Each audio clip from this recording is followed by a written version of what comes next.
for Pablo Mastroeni. Yeah, Gavin Beavers, his first start since starting July 22nd against Monterrey. Steris and Brad Smith will provide the width. Ache, another start in the midfield.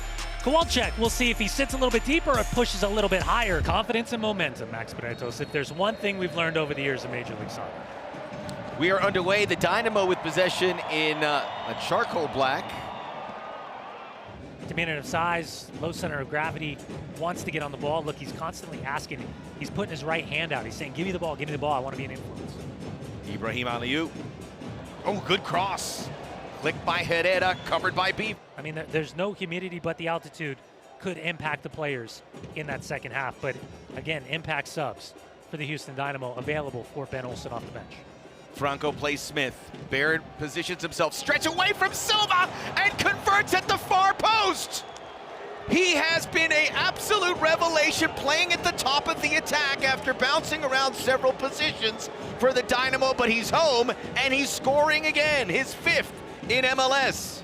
Anytime you go back to your former stomping grounds against your former team that traded you away, there's a little bit extra in the tank. Second opportunity for Corey Baird. And Marcelo Silva just gets hung out to dry. Wrong side, not goal side. Corey Baird's just eaten.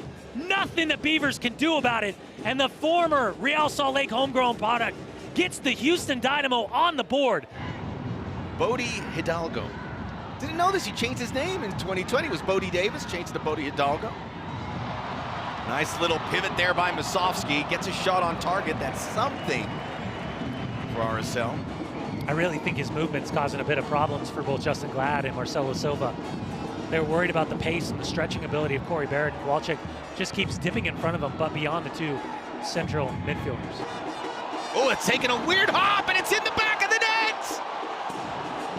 And Daniel Steris somehow slipped into the attacking third. No one noticed. The Dynamo lead by 2. Second of the season for Steris. Well, we talked about being a stay-at-home right back. Oviedo plays the late step. Steris, just a slight, subtle little kiss of the top. Up and over the stranded Beavers. He's in an onside position, and it's because of the outside left back, Brian Oviedo, who keeps him onside. What a dream start for Ben Olsen and the Houston Dynamo. Up 2-0 here at America First Field, 29 minutes in. RSL with all 3 corner kicks. They've all taken place in the last 3 or 4 minutes here. Chang from the near side. Late arriving Arango. Pinball effect. Away by Brad Smith. Baird coming out. This Dynamo team now with 5 goals against Portland, 3 goals on Wednesday, 2 more goals here. This was the team that would grind out scoreless games. Much different now as they're looking for a third here, and Herrera normally would put that on frame, but it sails over the crossbar. It's adding in terms of the culture, the identity inside the locker room, and then the consistency of his performances. Hector Herrera. And again, where's the marking? Where's the identification, the responsibility of the marking for one of the best players, 1,400 plus here at the stadium? And the players out there and some of the fans not under the canopy will have to deal with the rain. Glad you could join us here, match day 28. Max Bretos.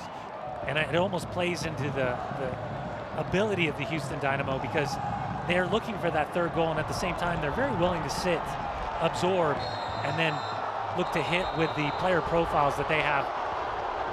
Michael Chang will be shown yellow right here for this challenge. Coco Carrasquilla coming in for Ivan Franco. Good shift for Franco. Some bright spots already with this RSL team coming out of the break. Rubin redirected. Julio flies in, covered up by Steve Clark. Did he get clipped? Daniel Steris certainly thought he did. And then Steris came across. Could be a yellow card shown. Anderson Julio is claiming his innocence for Pablo Mastroeni before he went away for the Under-20 World Cup for the United States men's national team. Booming ball, chance there for Chicho. Anderson Julio does what you would like a team to do or a striker to do at the beginning of a game. So if it doesn't work out at the beginning, you certainly want it at some point. And he has been scoring goals certainly regularly here as it's a mistake in the back. Garaskia lays that out. Aliou looking to get it back in. Garaskia! Goko! To seal the deal here in Sandy, Utah. An elusive away win is in their grasp. In which Brian Ojeda lost possession for the third and final goal Wednesday night down in Houston. This time, Coco Carrasquilla, quick play out wide, cutback ball, incredible movement. Watch the way the number 20 dips in, dips out, checks, watch this run. Just trails, cut back, first time finish. That is not easy to take. That's a bouncing ball. Look at how acute the angle is to beat Beavers down to his left-hand side. So for all the young players, how do you not try to glean as much experience and information with questions? Just watching the way they lift, the way they train, the way they recover. We saw him at the All-Star game. He looks happy with his time in the Dynamo. Not many people thought that would be the case.